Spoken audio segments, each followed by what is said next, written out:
So today, my guest is Leo Jenkins. He's our business manager, and I asked him to come talk to me in a very broad way about estate planning because I have two friends right now who are dealing with that with their parents, sort of not dealing with that. Their parents are not dealing with it, and my friends are dealing with their parents not dealing with it. So I thought, why don't we talk about estate planning? I think most people think you have to be a gazillionaire and own a million things to need a trust for your assets, but that's absolutely not true. So I wanted to talk about the benefits, the cost of it, and kind of the process and what goes into trust. And we did. It's a very, very basic conversation. Trusts are different from state to state. So know that everything here is we're just speaking in generalities. But I thought it was a great and very informative conversation. And I hope my two friends listen and get some help from it too. So I hope you enjoy my conversation with Leo. Thank you for coming back every week. Thank you for your emails. I hope you enjoyed my dad last week. I enjoyed my dad. So any comments you send me about my dad, I'm going to send to my dad. So please feel free. And if you have any questions about estate planning, just email me and I'll see if I can ask Leo. Anyway, thanks for coming back. I hope you enjoy our conversation today and see you next week. Are you nervous? No, I think this is my third one with you. I know. Wild. I know. Teresa was asking me if I was nervous the whole time. And I was like, well, no. Shouldn't be. Comfortable. You're super pro. I know my dad. I've been asking my dad since I started this podcast. Yeah. And he was always like, absolutely not. And with my dad, when no means no, he starts coming angrily unraveled. So because he's my dad, I can tell when it's just over. Sure. Right. Yeah. There's no moving forward. So until this time, that angry, it never started. Okay. So I kept kind of gently saying, and he'd come look in the studio. I'd catch him in here looking around and checking things out. And I'd go, it's really fun. It's just a conversation. It's super comfortable. If you just treat it that way and there's no action, go, you're on, right? Then it's a little bit easier to stomach. It is. It's intimidating though. You think so? Yeah. I mean, the first one I did with you, I thought it's intimidating, but then it gets, you've been doing it for so long now, it's easy breezy. It was easy to me from the start, I think, because I go, I'm just talking. I'm an easy talker. Right. And I'm not claiming to be an expert in anything. Yeah. I don't have any credentials, so I can't really screw it up. Right? Well, I'm not an expert estate planner either. No. I'll say that. Well, no one knows what we're talking about yet. Okay. Okay, you ready? Yeah. So I asked Leo today here's a big disclaimer. Leo, what is your job? You're a business manager. I'm a business manager. I'm a CPA. Okay. And as a business manager, it's kind of helping advise in all financial related decisions and management of finances, not handling investments, right? So not a financial advisor that manages investments, but kind of helps keep an eye on and advise, the whole, the big picture of your finances, right? And so that's kind of the broad spectrum of it. And then it goes into the details of tax returns and making sure you have things like estate plans in place and, real estate decisions and insurance decisions. Right. And none of those areas am I a licensed individual to sell your home or to sell you life insurance or buy and sell stocks for you. But I see it in my day-to-day to help manage it for my clients. And then the tax return side of it as a CPA is the thing that we're licensed to do. And so that is the part that we do hands-on prepare and manage. Right. Thank you for that. Yeah. And we were approached by other business managers in the past who were licensed insurance agents or there was something else someone was licensed to do.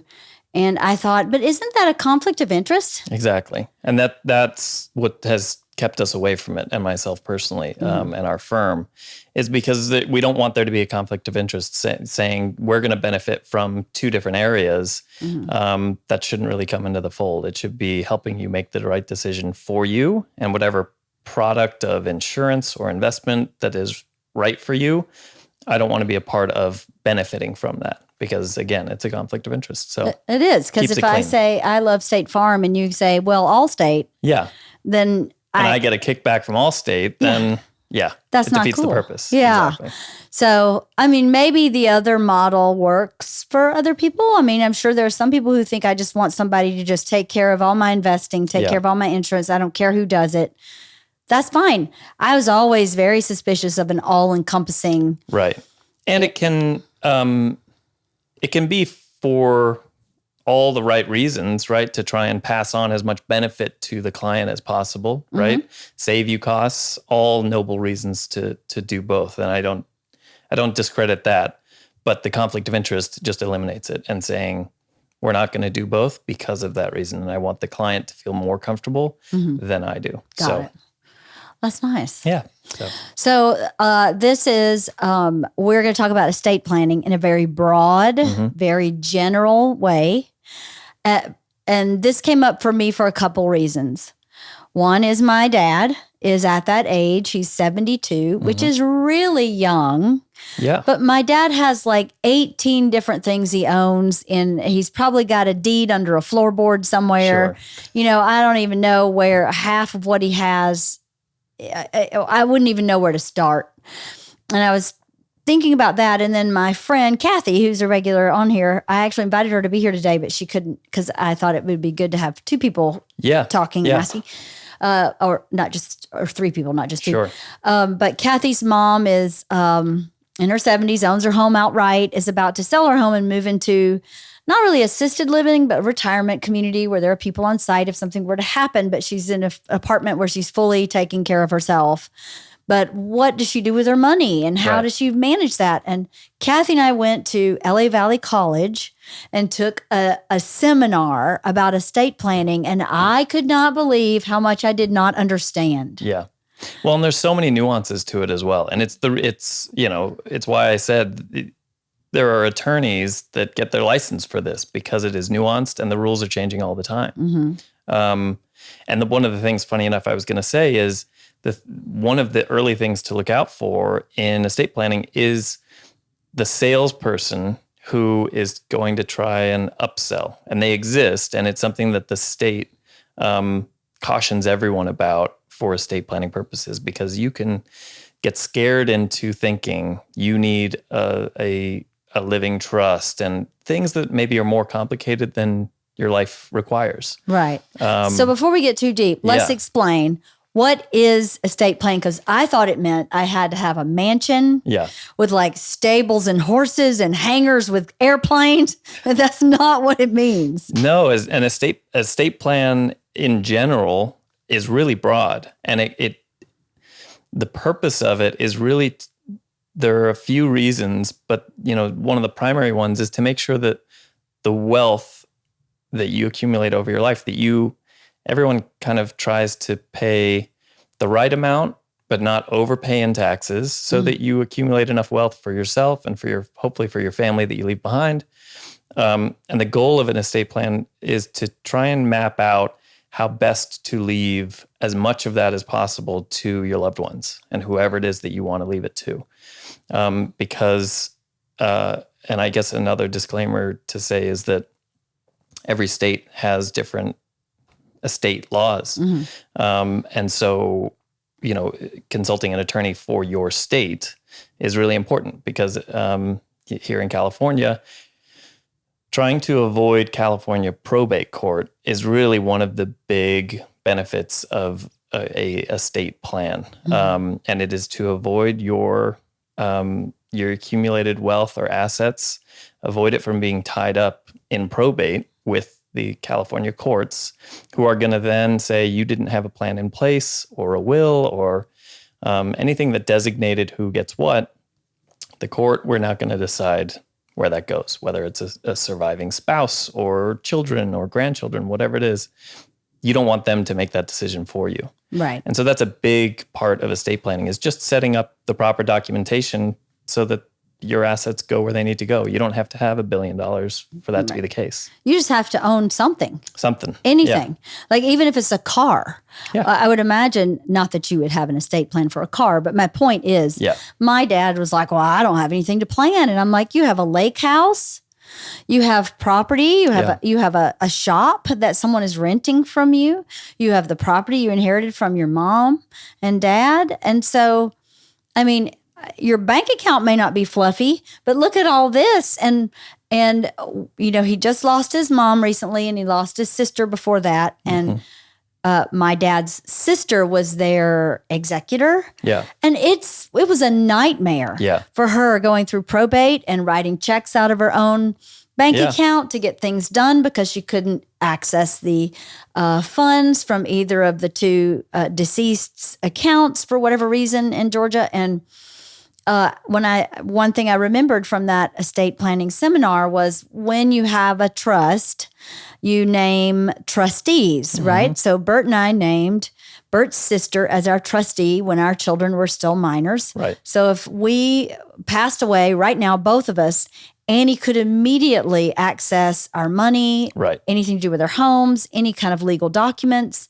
But that's not the case even with something that's properly done outside of an estate plan, right? Yeah. And like I said, the probate courts, you might get assigned an executor, an attorney responsible for your estate if you haven't documented the way you want things to happen. And they charge a designated fee, which can become kind of a ridiculous amount, relatively speaking, if you have any assets. Why you're now going to give that to someone else that you didn't intend, and they're going to divvy things up the way that they think is the right way to do it. And so, that's a great point. Not only are you trying to avoid the tying up of assets for a long period of time, relatively, with whatever state you're in probate, people may not want to spend the money because they may assume it's going to cost a lot of money to set up an estate plan. Right. When you set up yours, you kind of had an assumption of how much it was going to cost based on the seminar that you went to. That's right. All of that. And I think it was pretty close to that, but it can also be, it's relative to what you have and how much energy needs to go into it.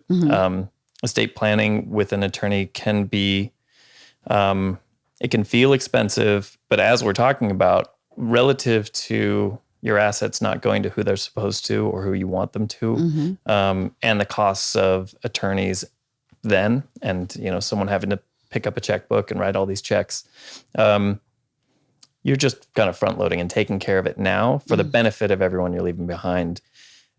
It's easy to forget about those things that need to happen when you pass away that you want to try and take care of now, and it's thoughtful to do it now, and it may mean you're leaving that little bit less behind, but the effort and the energy and the that heartache that goes along with it, trying to handle it all, is a meaningful thing to do. So that is a part of an estate plan too, is just thinking about it.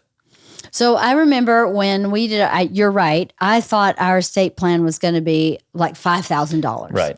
And it wasn't. Right. It was like 3. Yeah. Which still, for most people, is a lot of money. Yeah, absolutely. But if you think about, I think about my aunt, who spent probably 18 months of her personal time, and I believe some of her personal money to take care of her sister's affairs after she had passed away. Her sister died very young. She was 63. She had a will, but she, had no idea. She was very kind of not expected. So just to me, I know that my Aunt Carol would have paid $3,000 before my Aunt Diane died to not have had to deal with anything she had to deal with for 18 months. Right. So, and, whether it's $3,000, $1,000, it's all going to be relative. And I think what probably helped you then when you set up yours was the setting up before the meeting and going, okay, listing out your assets and having that ready before you talk to an attorney, because attorneys are generally hourly. And so if you'd like to mitigate how much it's going to cost, doing a little bit of prep work and having a conversation with your spouse or planning it out yourself and going, what are the decisions that I want to make? And instead of trying to figure them out with an attorney who's billing you, try and figure them out or think about it ahead of time. So when you sit in the chair and you're talking to them, that is sorted out. And so that when they say, okay, what assets do you have? Boom, I have a piece of paper. Or you can say, I've got it ready. I'll send it to you afterwards. I have the house. I have whatever. Having that ready is going to cut down on some of the time that they're going to be taking. And being able to tell them, I prepared for this. And they're going to go, great. Then we can kind of cut to the chase. Right. That's really good advice. Yeah. So I know when we prepared, we had to think about, obviously, all of our assets, but also who would take care of our children. Because when we set ours up, and even still now, they're still minors. So that was in our trust. Sure. Who takes care of my kids? How do my kids get money? How is our trust broken up between the two of them? If we all die in a fiery crash, who gets it then? Exactly. Right? Yeah. We had to think about all of that. I don't think we've thought about who gets it then until we were in the room. But we did talk about, Bert's sister would get the girls and she would have access to the trust and she would be the trustee until they became of age. We decided all that before we came in the room. And the thing that I've found that takes up a lot of time is it's all of that. In the moment, you start thinking, well, what if? And you go down a rabbit hole of what ifs, which can be daunting. And what if what? Well, what if? Let's say for you, what if all four of you and your children pass away at the same time, and then you start going down the rabbit hole of what ifs? Then there are a million what ifs. What I find is it's first and foremost, try and tackle the top layer things first. Once you have an estate plan, you can go back and have the attorney rewrite things if you change your mind, or there are more what ifs that you want to add into it, or people that you haven't thought of in the moment, you can always go back and change it. Right. I think the importance is establishing the estate plan in whatever form it's going to take to start. And then if there are big question marks that you have, generally an estate attorney may say, we can change all of this, but let's get something in place. And again, let's not think about it in the room. You have time to go back and think about it. God willing, it's not going to happen in the car ride home. Right. But getting it in place is it's like step one of getting it done. Well, that's good advice too, to think you don't have to answer every question the attorney asks you in the room. Sure. If you're paying them by the hour, you can take notes and say, I'll send you an email with the answer to all these questions. Let's get the meat, right now, just get to the meat of it, and we'll give you all the sides later. And, you can Google estate plan checklist. And, ahead of time, you can kind of go through an informal checklist of, what other things that I should or shouldn't prepare for. And that'll help you in the conversation. And there's no right or wrong list. It's just try and get a general sense of all the things that they're going to want to ask. And then go from there. So in our estate plan, we have a will. So I don't want anyone to think then you don't have a will. Right. There's a will in the plan, but to me, it feels like it's almost like a portal where everything is all in one place. So, you go to a portal and you can access several different things. Well, and I think, another common misconception is, well, I wrote out a will on the back of a napkin. It's in the safe at home. The kids know about it. Doesn't count. The problem is that, as I mentioned, your state has specific documents that are required. So if you have a will, make sure you're using the most up-to-date version of whatever that document is. If you don't, it's not impossible to do without an attorney, but it requires some self-education, right? And so you'll go to your state website that they provide for estate planning, and they'll provide you with what is the proper form will, living will, or what you are wanting to designate to beneficiaries when you pass away, so that when it does reach probate, the proper forms are in place and it doesn't get tied up for that much longer because things weren't in place. The back of a napkin isn't really going to cut it. No. No, my dad has a will that he wrote in like 1982. Yeah. And I'm like, dude, come on. You've acquired things since then. You've sold things since then. And you've been in a long-term relationship since then. And you have stepkids. You need to adjust, right? You need to go back in there, because then I'm going to have to deal with it. Because at the time, I was the recipient, I don't know what you call it, of everything, because there was no one else to get it. But now I feel like he's got all these other people in his life that need to be addressed. Yeah. And please don't make me address it, because that's very unfair. Yeah. Because I would just say, just take it all. Yeah. Because I don't want the conflict. And that's not fair to me. So Well, and your life changes, and it's worth revisiting your will and your estate plan, whatever regularly feels like when your life is updating and changing. You buy a new home, you get the new car, whatever it is. A new person comes into your life that you feel like you have a meaningful asset that you want to make sure goes to them. Those are the considerations. I think one of the hard parts of this is you don't know what kind of emotions it's going to stir up when you start thinking about it. True. And that's part of the being in the chair with the attorney. If you plan and think about it thoughtfully ahead of time, maybe you won't have a breakdown in that chair sitting talking to the attorney and the clock's ticking and all of that. I can say I've been in many instances where that's the case, where it's sitting in that room or in the chair or on the Zoom call with the attorney. You didn't think it was going to be as hard as it is when you start really thinking about it. And not everyone is pragmatic and can bifurcate the emotion of life and death and the estate plan and what you're doing for your family and your loved ones and all of that. Yes. So another complicated part of it that I think makes people shy away from even wanting to think about it. Yeah, that's mortality. That's why we took so long. Yeah. I'd been trying to get Bert to just write a will, much less the estate plan. Right. Probably since Georgia was born. Yeah. And how long have we had this trust for? 4 or 5 years now? Not that long. Well, yeah. She's 16. So Yeah. it took me at least 10 years. And he kept going, I cannot talk about it. It's going to jinx me. And then I'm going to die. And he went on with this ridiculous stuff. And finally, when we did go through it, he said, I'm really relieved. Yeah. He was never stressed about it, really. But he felt like almost like he was an adult for a minute. Yeah. Like he was a real adult. And there are the parts of it that feel good to some people about thinking about what is the celebration at the end of my life. I get to dictate that. There are so many nuances and opportunities within an estate plan.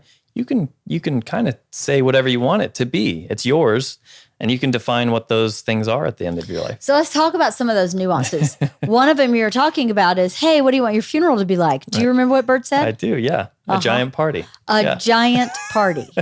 Like giant party. Yeah. Biggest party on the planet when he dies. It's fitting, right? I mean, it was like the part that he got excited about. Yeah. And that's kind of fun to find an exciting, at least a part that he went, oh, what a relief. I didn't think it could be something I thought about as a positive thing. Right. Yeah. Because we're all going to die. Right. There's nothing you can do about it. Right. So you may as well go out in style the Yeah. way you want. And he definitely defined that. Yeah. Mine was a little quieter. Sure. I think mine was like cremated and Yeah. sprinkled here. And his was like, no, Yeah. party. And he couldn't believe I would be separated from him. And Yeah. I'm like, but dude, I don't want to be buried in Florida Right. Exactly. or wherever. Well, I mean, he can be buried with me. Yeah. Well, and that, speaking of Florida or any state, another consideration, some people may have estate plans. You may have a trust. You may have your will set up. If you move states, you have to make sure that your estate plan suits, your estate, or it moves with you to that state. So That's you move to good to Florida or know. wherever. A lot of people move into Austin. Yep. You got to take into consideration that on top of everything else, and updating all of it. And so yeah, there are just so many reasons why.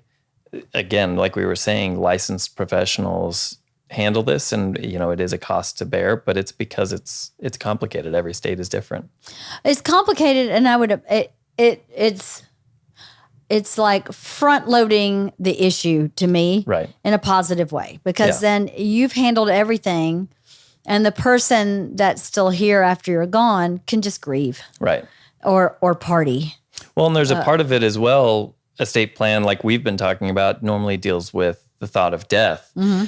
But there are, the power of attorney version of it, which is if you aren't capable of handling your estate anymore, or there's what's called a healthcare directive, right? That's part of the forms that are needed. What is a healthcare directive? Healthcare directive effectively says what should happen if you're incapable of making decisions for yourself. Let's say you're hospitalized. You basically think about it now and fill out. We do it on our license, right? We decide if we're an organ donor or not. It's to the nth degree. And you can check the boxes that are really generic that says, I want this person to make all my decisions, or you make the decisions for yourself now. Again, there are a ton of nuances, but you can be very specific or you can be very broad about the decisions that should be made about yourself. And if you've done that ahead of time, it takes out a lot of heartache for your family. Sure. If you designate your spouse to make decisions for you, does your spouse want to make those decisions for you? Or do they say, can we talk about it now so that I don't have to? What do you want to happen? Yes. Right? Do you remember our conversation, Bert and I? Vaguely. Bert said he would like me kept alive at all costs, Right. no matter what, so that he could use my body as he wanted, which I thought was really morbid and gross. And I just was like, no. I don't want to be on life support forever. And I don't want that.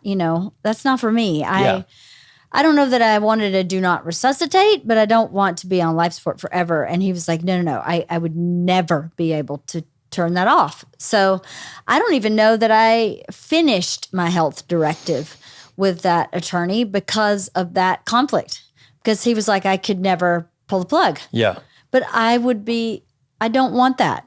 Yeah. That's not what I want. I wouldn't want to be in a machine my whole life. It's such a waste of everything, of my life, a waste of the person who's caring for me. They could be doing something else with their time. Sure. Come on, help somebody else.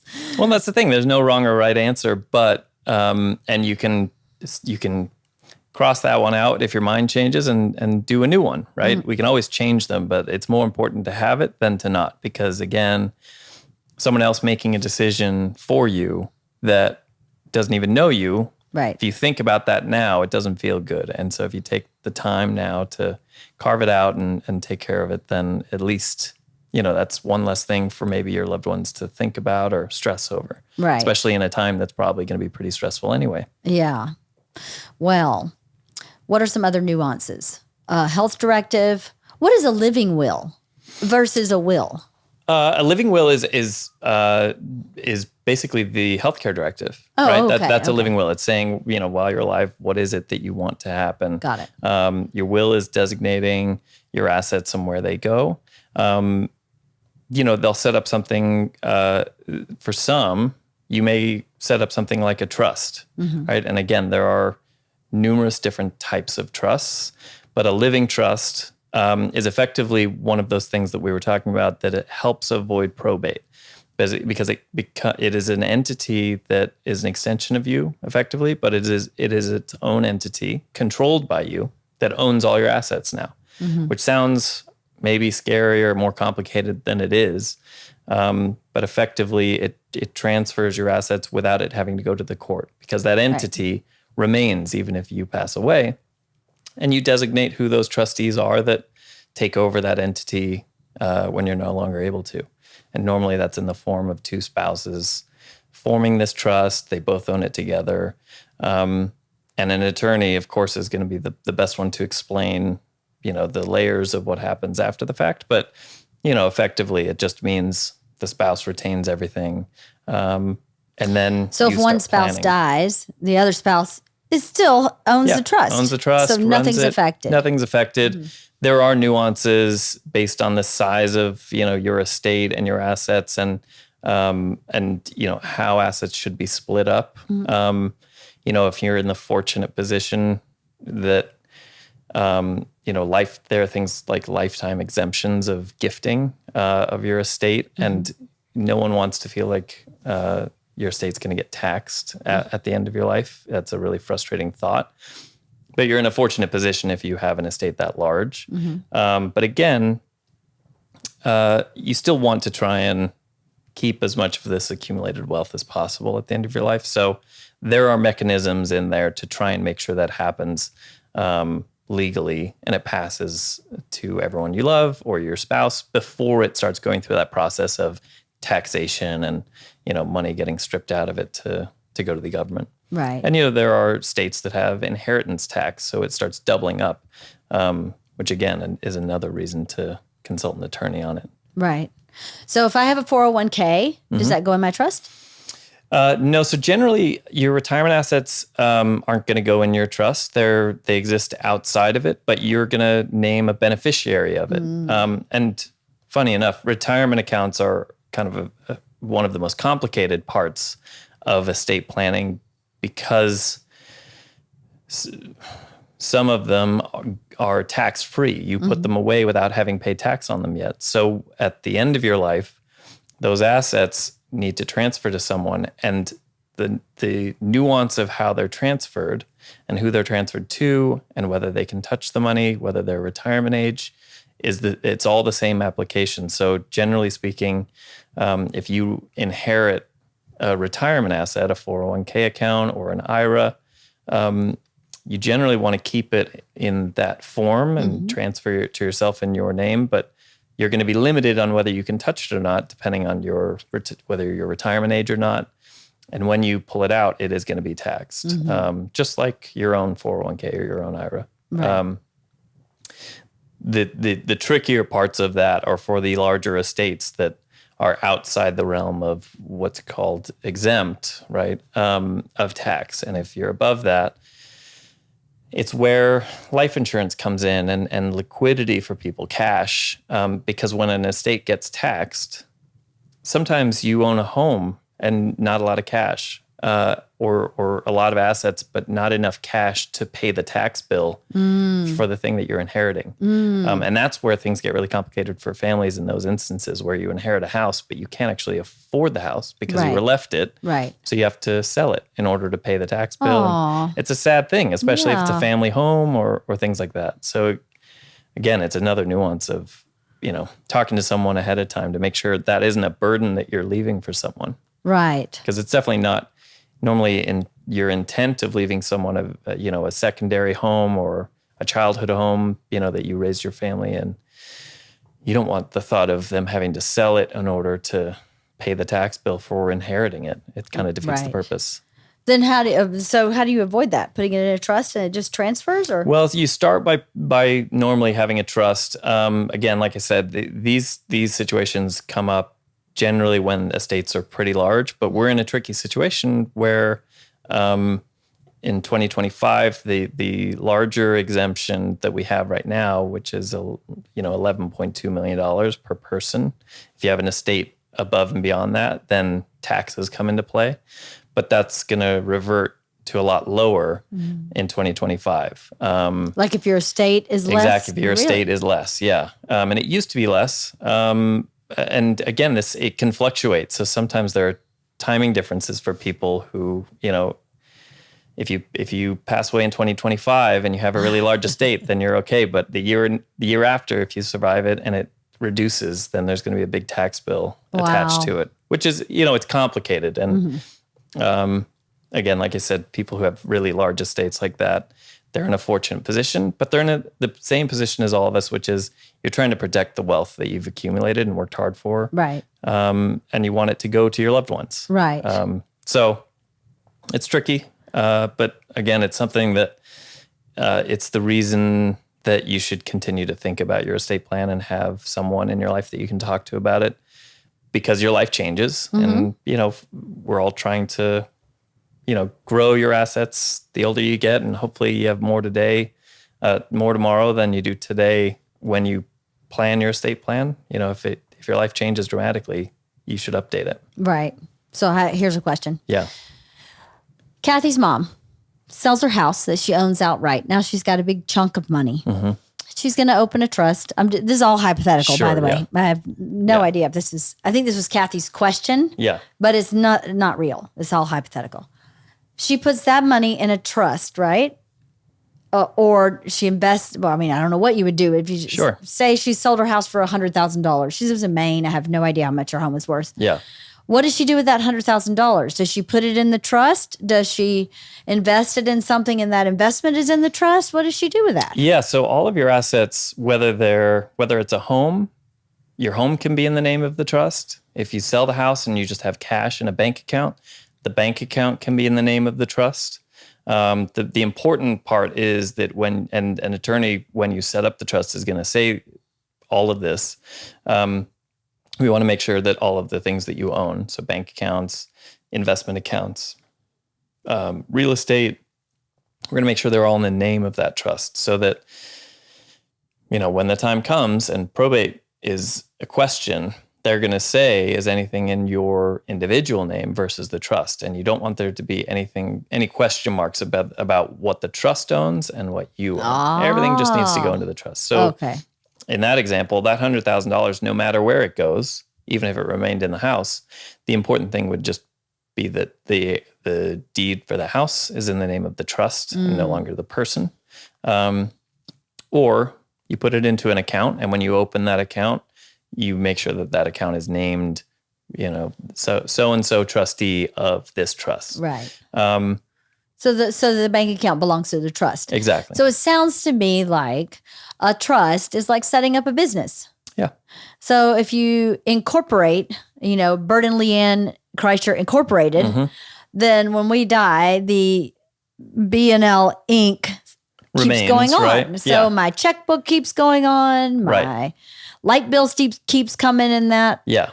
Nothing changes because that entity is the same. And effectively, the living trust, if you have two trustees, the easiest way to think about it is that it's a smooth transition and the assets remain with the spouse, right? And then when you have children, it's establishing that those funds are going to them directly, and the trust kind of liquidates and creates, whether it's there are, again, nuances to it, where there's a bypass trust and a survivor trust and all these things that happen. But it's what your estate attorney is going to do when you pass away. They're going to handle that part.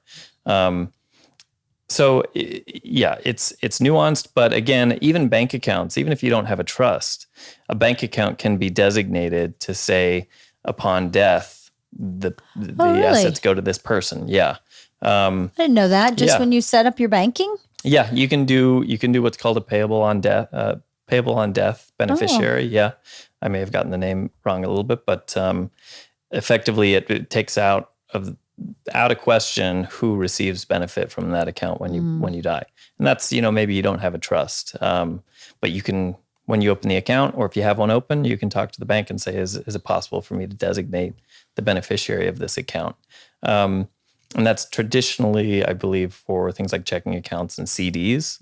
A investment account, which may be that, hypothetical $100,000, if you're going to a financial advisor.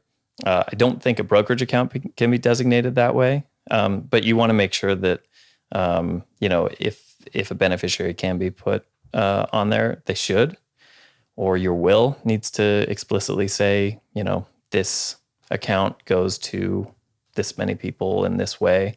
Again, just the importance of making sure you have the documentation in place ahead of time. Yeah. Okay. So here's a dumb question. When someone says she's a trust fund baby, what does that mean?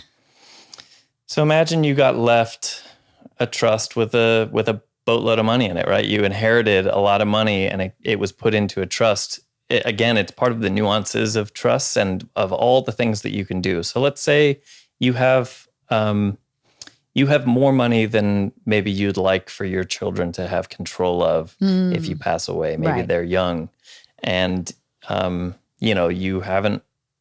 didn't want them to have the silver spoon, so to speak. You can control that by setting up a trust and a trustee, someone in your life that you want until your children are of legal age to handle the money. They're in their life to pay all the bills. You can then go the step further and say, I'd like for my child or children not to have access to this plethora of money, whatever money amount that is. I'd like for it to remain. I don't want them to make a stupid decision while they're young. Right. So you can say, at age 30, hypothetical example, at age 30, I want them to get a good chunk of money. And then at 35, I'll give them the next, you can say a third now, a third when they're 35, a third when they're 40. Sometimes the thought process is by 40, you may have been married and divorced. And in California, the complication of sharing assets when you get married, that becomes your shared assets. And if there's a trust that is holding all that money, it is not the asset of the married couple. It's still the trust asset. Oh, interesting. And so let's say again, using just a hypothetical, if at age 30, you're a trust fund baby, so to speak, and you've got this trust that has a bunch of money in it, and you go to whoever the trustee is, and you say, I'm getting married, I need some cash for the wedding. And they say, that's great, that's a blessing. They have the directive or the ability to give you whatever amount, or it's designated in the trust documents that at age 30, you get a third of it. You spend it, you're married, you buy a house, all these things, and yeah, you get divorced somewhere between then and 40 before you get the rest of it. The beautiful thing is that money's still there for you, and it's just timed out. And the other part of that is that the person in charge of it has the discretion to say, well, you're a mature 25-year-old. Yeah, you can buy this house, or you can, whatever it is that they want to do. There's discretion still in there. So it's not absolute, but at least it's a layer of protection. And you can write all those things in. An attorney would be, they do it all the time. So they'll have suggestions for you about how to not overcomplicate it. But there are nuances, and it's kind of strange things to think about ahead of time. But you can go, are my children going to be good people or smart with their money? Or if I, shielded them from the world so much that they'll think they can just, make some wild investment and double it tomorrow. So it's crazy, isn't it? How we've said the word nuance probably more than I've said it in my entire life, but how nuanced you can get, how very specific. I had a friend in my 20s when I lived in New York who was inheriting a lot of money at 30. And we just kept going, he just doesn't have to do anything. He just got to make it to 30, man. Right. But he was always frustrated. And I wondered, now that I'm older, if he was frustrated because he wasn't really motivated to do anything. Sure. All he wanted to do was wait till 30. And so he was just one of those guys where you thought he's just never happy and he's always frustrated. Maybe they shouldn't have told him that. And on his 30th birthday went, ta-da! And it's a surprise we'd all want at 30, I know. Right? I did not grow up in the world of trusts or funds or just a lot of babies. Yeah. No trusts or funds. But well, the complicated part, even more so then, is, or the thing you have to think about, which makes it more complicated, is who is that person that you want in charge of it? Yes. Right? Because, you may say, well, they're having to pay for all of this, so they get to take a fee from it, right? Because one of the alternatives is you can have a bank hold the assets and manage it and be the one that makes those decisions, and they will stick to the trust as it's written. And they're less flexible, right? Because they're going to say, well, the trust says this. Whereas if you have a family member or a friend who's in charge of it, you're going to say they're going to have good discretion. They know the family. They're going to take care of everything as they see fit. But you're also trusting them to do it right and not, steal, be a moral person, and all of that. Ethical, yeah. Right? That's really true. It has to be someone you really, really trust. Yeah. And that goes back into the ultimate part of it. If you're doing a trust or your will, your estate plan in general, thinking about your children that you have or future potential children that you're going to have, and who's going to take care of them if you pass. And that's the scary part of it to be thinking about. And again, it's one that kind of all have to think about, but it's one we don't want to necessarily. No, but it is necessary because then you know that they're in the best place they need to be. And I think that's a really good place to start when you are going to be having children, or as you said, you've been trying to do it for a long time. When you have kids, that's normally when you start going, all right, I need to think about what I'm leaving behind and should probably take care of it sooner rather than later. Yeah. I don't know what happened to me in my life that I decided, because this was not modeled for me anywhere. Yeah. But I decided the most important things to take care of were your retirement and that stuff. Yeah. The estate stuff. I didn't even know really what it was or meant. I just thought we need a will. Right. I've always thought those two things were really important. And it just took a long time for Bert to come along with me. Yeah. Maybe not so much for the retirement, for investing in your retirement, but definitely for the estate planning. And, what I learned from that seminar is I never would have thought that we needed to estate plan at the time we did it, right? I just didn't think we had enough assets for that to be necessary. Right. But what I learned was if you have any assets, I don't know if it's necessary, but it definitely makes a lot of things a lot easier. Yeah. So, yeah, I if you have anything to leave to anybody, do you if you care about it being tied up for potentially a year or more of someone going, well, they had this house, what are we supposed to do with it? And the court says, well, we'll let you know. And they have to rule on it and all the nuances. Let's explain that a little bit, because what happened with my aunt when she passed away, my other aunt was her executor. So she owned a house, a car, and she had several retirement accounts. She had a 401k and some outside of that retirement as well. And she had a great deal of cash. She had been saving for years to go on all these big trips. She was 2 years from retirement and she was going to travel the world. So she had lots of cash saved. Yeah.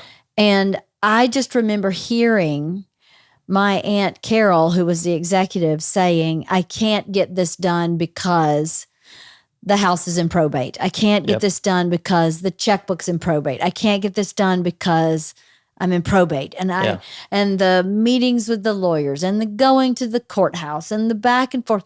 I think it was a total 18 months. And now Diane had a son, but Diane's son was not left the executor. Diane's sister was left the executor. So the son is going, where's my money? Yeah. And the aunt is going, I can't give it to you. Yeah. It's not my fault. It caused a permanent rift between those two because I think he believed with every part of his soul that she was trying to screw him over. Sure. And she is one of the most ethical people I have ever known. And B, was just doing what she could do because of the probate system. So just from that experience alone, that one experience from one death. Now, there's a whole another complicated thing when my grandmother died, and there's four siblings inherited. One sibling had passed and went to the same guy. Yeah.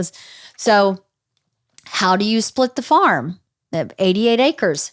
Where do you split it? Who gets what portion? What if one person doesn't want their share of it and they say, just give me the cash for the value of it? Yes. And the rest want to keep the farm or a vacation house that was left to the siblings and someone doesn't, they say they're not going to use it. Right. Just give me the cash for it or, buy me out. That becomes complicated too because you may not have the cash to buy them out of it.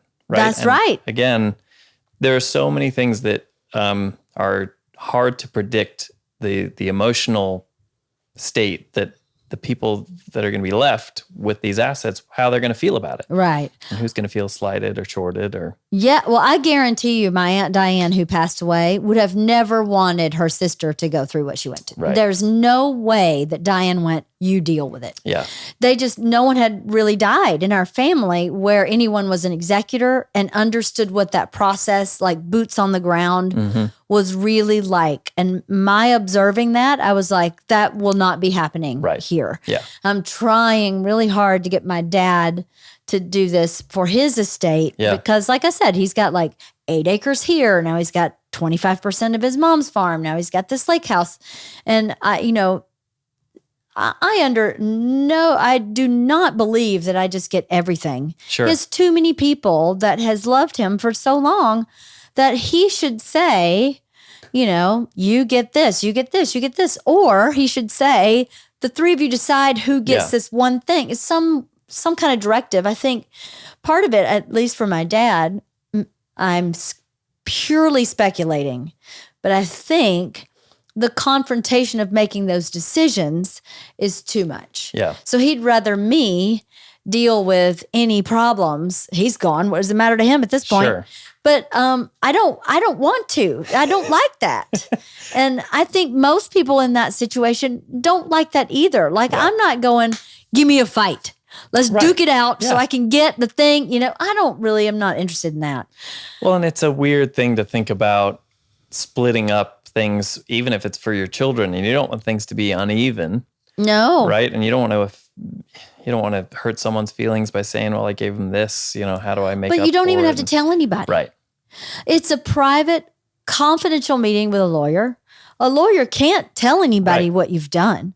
So what's the difference in that and a will? Yeah. Except at the end of the day, my dad hasn't changed his will since 1982. His current wife was married to someone else then. Yeah. So it's not like I feel very strongly that he should. And listen, this will be the one podcast he'll listen to. And he'll go, Leanne, I can't believe you said that to everybody on the planet. Yeah. But I do feel very strongly he should put everything in a trust just so that it's just handled. And then or at least have the proper will for his state that will make things go that much smoother. And I want it in the trust. Then you get it. Can you imagine me dealing with probate from here in Georgia? Yeah. That would be so hard. Well, the additional layer in there, like we talked about, is all of his assets have to be named. And, again, an estate attorney is going to be able to advise on it. But I know there are ways of trying to umbrella all of your assets and saying there are unnamed assets, right? Let's say you provided a list and it's got your car and your house and whatever in your bank account. Let's say you accidentally missed a bank account that you don't really keep much money in, or a piece of artwork. My brain went a tractor. A tractor. Exactly. You forgot, and you're going artwork, bank account. And I'm thinking there's a random tractor behind the barn. I forgot about these engines. Exactly. That weren't listed or named, but the unnamed assets are part of the trust, right? They'll do things like that for the purpose of it, can cover it, but they ideally an estate attorney is going to say, we want you to name as much anything of substance, so that there's no question about it, because you can blanket statement and say, yeah, everything I have goes to the trust, but you may get a little pushback on that, I imagine, from probate. I would imagine too. You have to be a little specific. Exactly. Right. What you're saying is you have to be specific, but if you say there's this one cup that is made of silver, and you don't have to be that specific. Yeah. But things of value that any reasonable person might go, well, what about that? You didn't name it. They're going to ask for a record about how it's titled, or do you own it? All those things that go into it. So for your dad, again, it's the trust is great, and then it's about, okay, all the things that he owns. How do we validate the ownership by the trust, or the transfer into the trust? And a home normally is handled by your estate attorney at the time. They're going to say, we're going to make sure, because it's normally someone's largest asset, they're going to say, we're going to take care of the transfer of title from you into the name of the trust. And they'll kind of take care of that. And they'll give you a blanket form that says, okay, go to your bank, give them this, and it's going to say your accounts should be titled this way now to account for the trust. Right. Because a trust can be named whatever you want it to name, as long as it's available. Right. And it's going to be the date that you formed it. So it's going to be very specific. And it doesn't have to be your personal name. Your name will be as the trustee, if indeed you are. But the trust itself can be named wife of the party trust, or whatever it is that you want. Right. So what is the negative to having a trust? Is there any? The cost of setting it up, right? It's normally the biggest deterrent. But again, there are so many different types of trusts. There are drawbacks to certain types, but as a broad statement, a living trust is the thing that we're kind of talking about. A living trust that is revocable. It means it can be liquidated and drawn up and destroyed. Let's say, you're married and you form a trust. If you get divorced, it can be revoked. That trust can be disbanded, and you can form a new one after the fact, and the assets can be taken out of the trust. There's what's called an irrevocable trust that is kind of locked in, right? The assets that you put into it, they're there. So you want to be careful about that. But again, I don't think too many people are going to go form their own trust without an attorney. So I think they're safe. Maybe not. That would be a bad plan. And again, there are more complicated things like life insurance trusts, which are for the purpose of holding life insurance, and much more complicated issues that I think are a podcast on their own, and beyond the scope maybe of what we're talking about. But I don't even know what you're talking about. Yeah, it's okay. You lost me at insurance trust. And I was like, I don't trust insurance, but what? No. Okay. But, I think there aren't too many drawbacks to a trust, because there's a lot of time and effort put into it for the right reasons. There aren't really negatives behind it, other than, you have to it's going to take up some time, but it's maybe your time versus the alternative, which is taking up your loved one's time, when you pass away and they have to deal with lawyers and all these things. At least a trust, you're setting up and you're doing it willingly and spending your own time and your own money in the way that you want it to be spent. Right. I just had a brilliant idea. When Isla goes to college, I think I'm just going to go to Georgia for like a month. Yeah. And just help him get all his ducks in a row. Yeah. And that way, because I think my dad gets really overwhelmed with the largeness of that idea. Right. When, in all honesty, this is how easy it was for us. You sent us hey, think about these things list, which you just recommended you could download online from Google. Yeah. What to prepare for when you meet a trust attorney or an estate attorney. We had a simple conversation over dinner. We went in. How long was that meeting? Maybe an hour and a half. Yeah. It was not long with a lawyer. Lawyer called with a couple questions. Documents came to sign. So total time spent for us really was probably 5 or 6 hours. Sure. Yeah. And so the preparing makes it so much easier. And with the internet these days, you can get all kinds of information to help you prepare. So if you're just walking prepared, it was one of the least stressful things we've ever done. Yeah. And Bert was super freaked out about it. And it really was super, super easy. So I think for someone like my dad, he sees this as, I've got to change everything into the trust name. I'm out. Right. Yeah. It sounds way more daunting than it is. I think it does sound way more daunting than it is. Yeah. And, the seminar we went to, she was an estate attorney. Yeah. So she was trying to get her business. So she made it sound like we were like desperate, destitute people if we don't handle this right now. And you need all this now. And then when I talked to you, you were like, oh, this is super easy. Yeah. One meeting, not a big deal. Well, that's why I say be careful. The seminar is great for the education, and don't commit to anything in it. Right.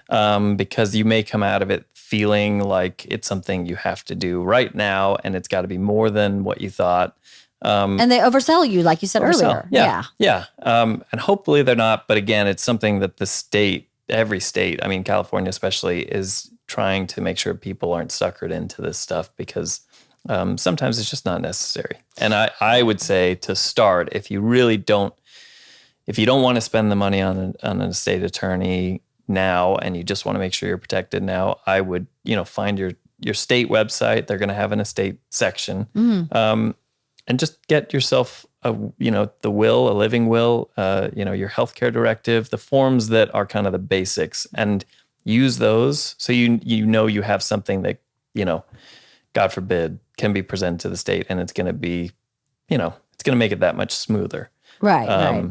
As opposed to having it on a napkin. Yeah, on a napkin. Or not at all. Yeah, exactly. Yeah. So I didn't know that you could do that every state has a website where you can find out how to write a will or living will based on the state laws or requirements. Yeah. That's really great. Yeah. And that costs you nothing. Nothing. Yeah. Because it's what the attorneys in that state are basing everything that they do off of. There are forms for everything. We don't know the right places to look necessarily because we're not going to school for it. Right. But the state, I think it's mandatory that they allow you the information that you're going to need for that sort of stuff anyway. So you have access to it. That's cool. So if you are tenacious at all, you can self-educate and at least get the bare minimum all by yourself. Yeah. That's great. Yeah.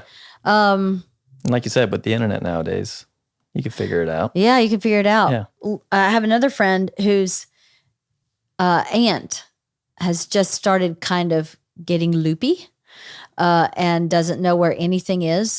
Can't, and they own several rental properties in Northern California. Okay. Doesn't know their addresses. Can't remember where the deeds are. They own them outright. Yeah. And I'm like, Scary. Nightmare. I mean, that is the version of this where you go, Nightmare. you need to have someone looking after this stuff. Yeah. And if they had set that up, and what's so funny is her uncle, who's passed away, was an attorney. Yeah. So you would think an attorney would at least go, you know what, we should get an attorney to take care of our estate. Yeah. But he didn't. And she found that when he passed away, he was the only name on the deed. He passed away 20 years ago, and the deed was never transferred to his wife. Wow. And so the unraveling that she's doing, she's flying up to Northern California once a week. She's having to hire attorneys in Northern California. And she's like, she's the only, it's her dad, is her dad's sister. And she's the only child of either of them. Okay. And there's no children like any other direct. She's the only person left in this line. And there are just all these moving parts. And she's an attorney herself. That's even worse. It's even worse. I'm like, I can't believe, please tell me you've done this for your dad. Yeah. And she hasn't. So I'm like, what? Why aren't more people doing this? Why? Well, I feel like you have to, the most common thing is that people live through it, and that's when they learn the lesson of, wow, this is really important. I see. And that's, you hate to see that because that's the worst way to learn. Yeah.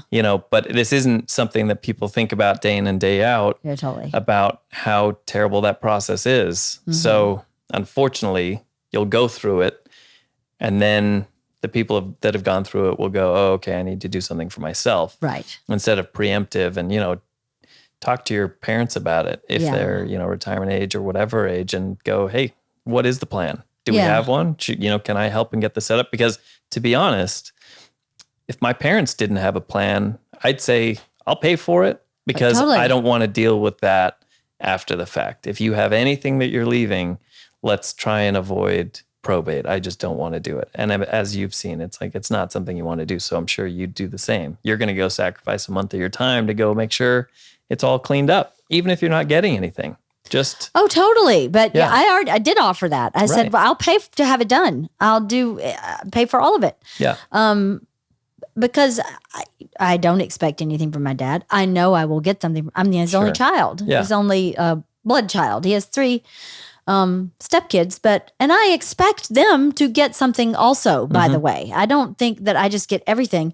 These kids have been with him for 18 years. Yeah. So why in the world wouldn't they get something also? I think that would be very heartless to just go, and only for mine. That's not, he's raised one of them since she was 13. Yeah. So I would never do that to them. Not ever.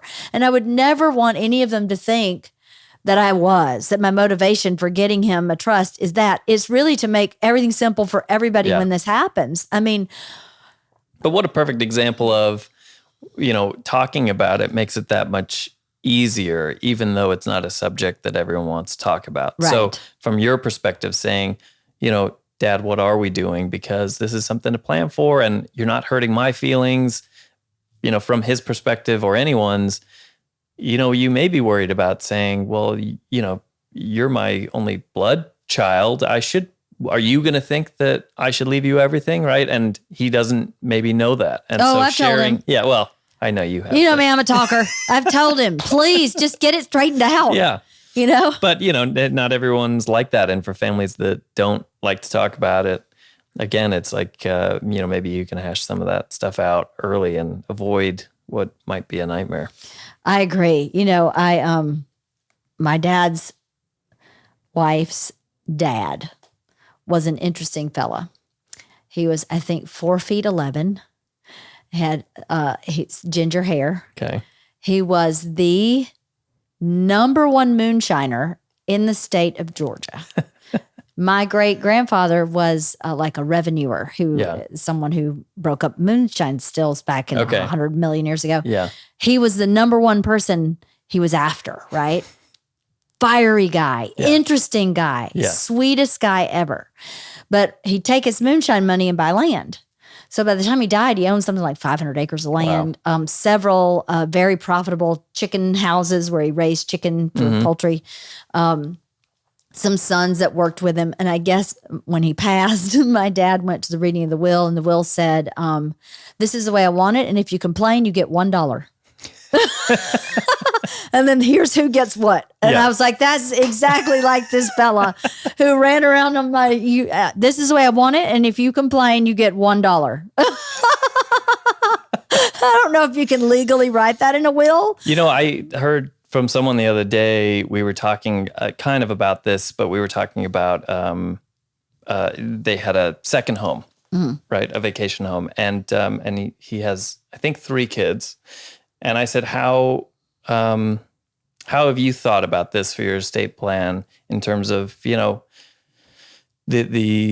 that secondary home is, it's like a Big Bear house or an Arrowhead house, something like that. And he said, well, I'm leaving it to the 3 of them and they own it equally.